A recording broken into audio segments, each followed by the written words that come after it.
Il-Bjennale ta' Malta 2026 qed tilaq artisti minn 43 pajjiż, b'kollox 8 padiljuni nazzjonali u 17 il-padiljun tematiku, b'numru rekord ta' xogħlijiet imqasma f'Malta Għawdex fi 11 sit storiku amministrati minn Heritage Malta. L-attivitajiet huma bosta u varjati, fosthom programmi u attivitajiet li jilħqu s-setturi u etajiet kollha.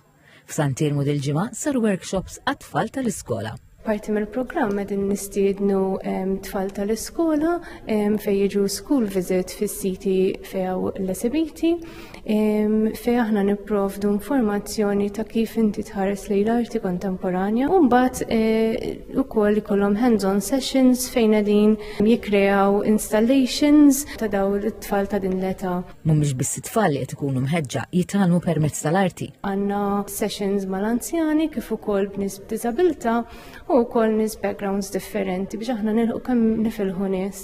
Aktar minn 375 student u studenta ħadu sem fis-sensiela imsejħa The Crowd. Rajt ħafna artworks sbieħ u tallimt ħafna fuq id-dinja u l-internet u teknoloġija u ħadd gost għamel attivitajiet. We learned a lot of important things, things which we use everyday lives, especially because social media is becoming more important nowadays.